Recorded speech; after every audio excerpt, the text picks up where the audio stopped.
Hey guys, what is going on? My name is Darth and I'm coming to you with yet another video today. You guys get two videos in one day. This is awesome. So today, guys, I'm going to be giving you my thoughts on Doctor Strange, the 14th movie in the ever-growing Marvel Cinematic Universe, and yet another origin story. But is this an origin story we've seen done a million times before, or do the incredible visuals help elevate this movie past the likes of Ant-Man, Iron Man, Captain America? Does this elevate it to a point that we have seen something we have never seen before? I'm going to give you my thoughts now. So, spoiler free for anyone else who has not seen it, I'm going to give you very, very brief my thoughts. I'm just going to sum it up really quick. Go see this movie. I want to shut this video down. I want you just you sitting right there in your chair, in your couch, in your home. I just want you to click pause on the video, go out to your nearest theater, buy a 3D ticket for Doctor Strange, and go and see this. This is one of the very few films that I will maintain looks incredible in 3D. And I'm saying that like I was sitting in the theater and I saw the preview, the new trailer for Rogue One, and that did not look good in 3D. I might still go see it, but because maybe there's some stuff that I haven't seen, or I could just take the extra half hour and drive to the nearest IMAX theater. But I think for now, I'm just gonna keep it to like the theater that's closest to me. It's like about 15-20 minutes away. But if I want to, I could go see it in IMAX. But still, go and see this movie in IMAX or 3D, any 3D format. It looks fucking amazing, and I absolutely love it. So, to the spoiler section, we're gonna talk about it. So if you don't like spoilers, please click off the video right now. And here we go. Okay, for the spoiler section, guys. I'm gonna go and give my thoughts on this film, the ups and what I feel are the downs. There, on the whole, very few downs to this movie because I had my reservations going into it that this wasn't going to be as good. This may be Marvel's first stumbling block because while a lot of their cinematic universe is based very heavily on science, Doctor Strange is magic, and it's very hard to build like to throw that kind of in there. It's like you've built everything. You've even explained Thor, what is probably our first instance of magic, and you've explained it as a very advanced science, as like an alien race or something like that. So it's really not. It's very hard to take what we've known from like a scientific universe and then jumping into like sorcery and whatnot. But the film does it in a very, very good way. It doesn't try to explain away magic. They explain it in a way that the sorcerers harness interdimensional energy to use, and I'm like, okay, that's fine. And they still call them spells. It's still magic. It's still sorcery. So they're not like trying to explain it or break down magic in a way like that can be easy like explained by science.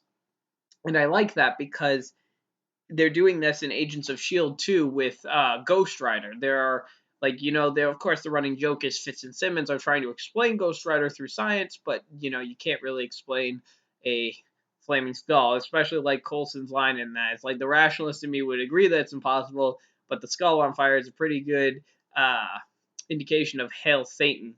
So there's that. So let's talk about the ups in this situation. First of all, the biggest up of this movie, the visuals. There is by and far no other film in the Marvel Cinematic Universe that comes close to the visual beauty of Doctor Strange. The the strength of this movie is that it's so creative in the way that it explores the multiverse. And through the spells themselves, just it's not just him waving his hands and shooting like beams of light. There are different um, kinds of magic that we're seeing. We see Caecilius making these like glass spears. We see Doctor Strange making these like golden whips, these energy whips. We see uh, Baron Mordo played fantastic by Chiwetel Ejiofor, like extend this staff into a whip, and then we see him like jumping in the air on these sigils created by his boots. each sorcerer, it feels, has their own unique style and a unique weapon to serve that purpose. I mean, when you look at Doctor Strange and the Ancient One, each of them do use these seals as defenses and weapons, but they both use them in different ways. You have Doctor Strange using them more as defensive tactics, whereas the Ancient One is able to make these blade-like fans with them and use them in an offensive way. And each battle doesn't feel like recycled. Each battle, they're going into it and saying, okay, how can we top what the audience just saw? And they're going to throw something more unique and more crazy on top of it. And it is so apparent from like the Steve Ditko artwork of Doctor Strange from way back, that psychedelic kind of artwork. And yeah, if you have friends who are saying like, "Oh, I want to get so high and go to see this movie," you don't even need to be high, because this is a film I maintain that anyone who goes in there high and anyone who goes in there straight edge, doesn't do drugs at all, you're gonna walk out the same way. You guys are gonna be blown away by the amount of visuals that are in this. Now, that is kind of going to lead into a little bit of a negative with it. I do feel the last battle near the Hong Kong Sanctum was a little bit too hectic. I mean, I like what they did, and I'll explain that when I get there. But I felt that there's sometimes a little bit too much going on. Maybe I probably need to see it again in order to like finalize what I think about that.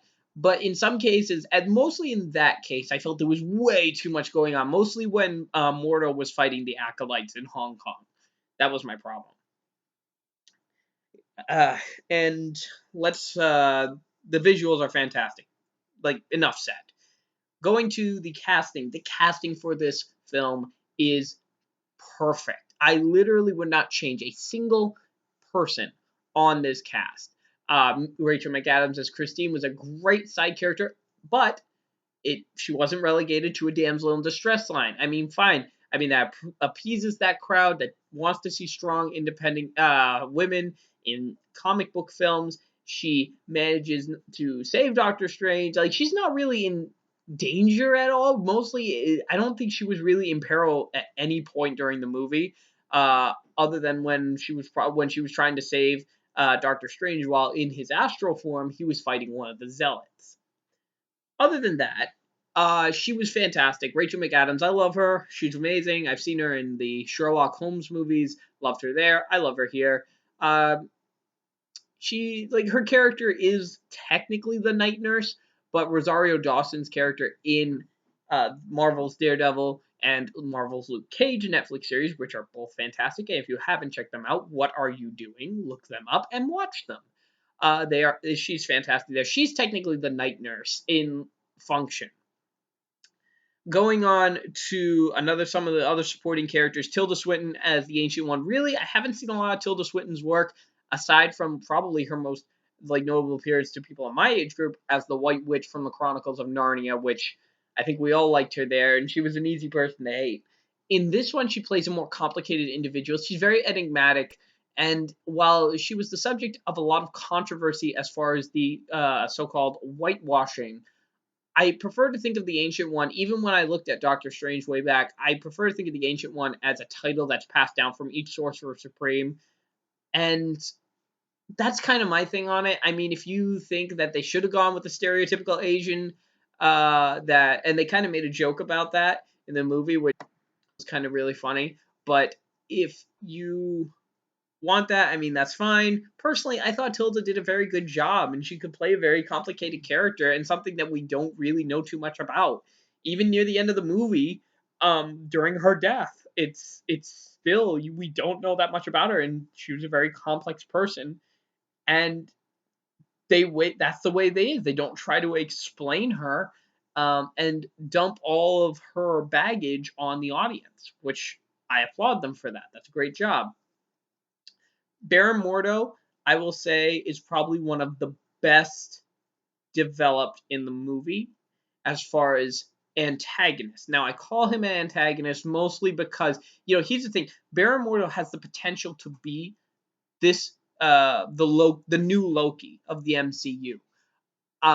His the way that he develops is very similar to Loki in respects to Thor 1. We all remember Thor 1 and how Loki went from a character who was an ally of Thor to being a villain, a full-on villain near the end. And while I won't say Baron Mordo is a full-out villain yet, the end credit scene where he attacks uh, the man who used magic to recover from his paralysis, definitely you can see there's evil there starting to brew, and a little bit of an unhinged insanity. He's letting his demons take over.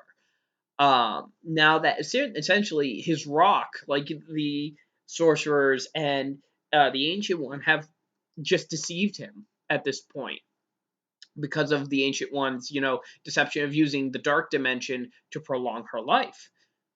Wong's character, again, for comic relief, Benedict Wong played him extremely well. I kind of, sometimes I thought the joke about trying to make him laugh went on a little too long, but I still really like the character. I mean, he was fun. He was a fun side character. He wasn't really meant to do much, and I think for what they were able to do, he's better than he was as a manservant in the comics.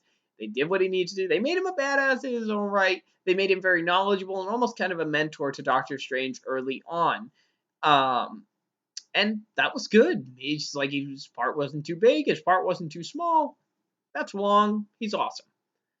Finally, we get to the two most notable characters, Caecilius the villain and Doctor Strange himself. I'll get Doctor Strange out of the way because Caecilius kind of goes into my downs about the movie. Benedict Cumberbatch, I remember when I went to go see a few years ago when Winter Soldier came out. I went and saw it with my roommate at the time because I was actually in Virginia at the time working for a construction company. So we went to go see it. And when we were walking out of the theater, we noticed that they name dropped Doctor Strange, and my roommate asked me, "Who do I think was going to play him?" I said it was going to be Benedict Cumberbatch because to me he looked the part. Like I can imagine him with like the goatee and whatnot. I can imagine him with that look and wearing that costume and just totally owning it. And my roommate didn't believe me, and well, here we are. Stephen Strange is perfect. Like Benedict Cumberbatch does a perfect job as Doctor Strange. He can come off as the egocentric like asshole from near the beginning, but you can. It's as much as they try to make him like an ass. There's something likable about this character. It's very much like Tony Stark. We know Tony Stark is not a saint, is not a saint by any means in the imagination. However, there's like his charisma is what keeps us coming back, which is why Robert Downey Jr.'s performance as Tony Stark is so well loved because it's just so damn charismatic. We all love him for it. And the same thing goes with Benedict as Stephen Strange. He does extremely well, not only with the more serious aspects of the role, but with the comedic aspects as well. His timing is perfect. I absolutely love it. And he just displays every single emotion really damn well. He can be crazed, he can be, desperate, he can be stoic. It's just he embodies the character of Doctor Strange to me. And like Robert Downey Jr., this is perfect casting, and I really hope that when Avengers Infinity War comes around, we can see more of Benedict Cumberbatch being just as awesome, if not more so, than his role here.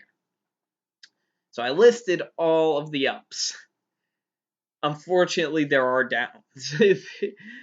I know there are people talking about the plot holes in this movie. Now, to be honest, I will probably make a second video for this if I go see Doctor Strange again and delve into those plot holes. However, the biggest down to me was the villain Caecilius.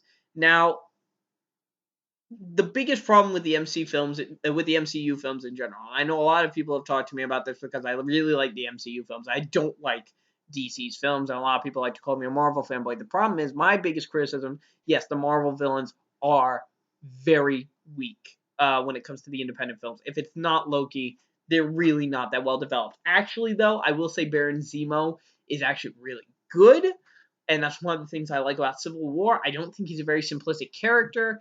Well, perhaps he's simplistic, but that's what makes him brilliant, is the fact that he is simplistic. He's not like an over-the-top character like he was in the comics. He is just the fact that he was able to do what Ultron and Loki could not, and it's just through very simple manipulation, it worked. Yeah, it's a lot of coincidences in Civil War that managed to coincide and make his plan come to fruition, but it was still just damn good performance. I loved it.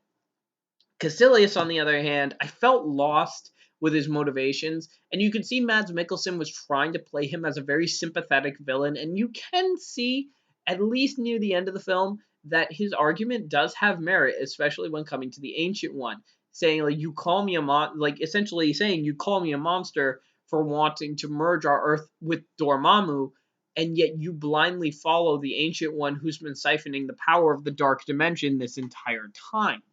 So he does raise a fair point. But still, in terms of MCU villains, he is still on the weaker side. And they kill him off, which I don't like it when the heroes kill off the villains. Not just because I don't like it when heroes kill. I understand that, especially in the Marvel Universe. Killing's kind of more loose. Like, that's not really a restrictive rule in the Marvel Universe. They do kill people. However, I do think that Caecilius would have been very good if you brought him back, perhaps transport him to a different world, and then bring him back for another film, because Mads Mikkelsen is a fantastic actor, and I can't wait to see him in Rogue One. I absolutely love him. I love him in Hannibal. I love him in Casino Royale. I loved him in this movie, even though his character really wasn't that good. However, for the simplistic villains, he is the more interesting one. So at least, if you're a fan of Mads Mikkelsen, you'll find something to like here, but still, that one's going to be a down. And another down was just sometimes I felt the imagery was too over the top, but again, like I said, during the Hong Kong Sanctum fight, that was just me. On the whole, I'm gonna say this because I don't want to keep you guys here for too long and ramble, and we're already approaching the 17-minute mark, so I've already kept you guys here for so long. I'm sorry, but going into Doctor Strange, I wasn't expecting much. I was a little worried that the film would not be as good as I found out it was, but it managed to convey magic in a way that really hasn't been done before. Not really by any movie I've seen. Certainly not by Harry Potter, and that's for sure. And it's not just lasers shooting out of someone's hands. They managed to do it in a very fluid and dynamic way, mixing martial arts in there as well, and not in a way that seems cheesy. Again, Doctor Strange is not a brawler; he's a sorcerer, so they make that point very, very clear. He does get tossed around a lot. They cleverly seed the ideas for future Marvel movies in this in ways that are not detrimental to the plot. And the one thing I'm talking about here is Dormammu.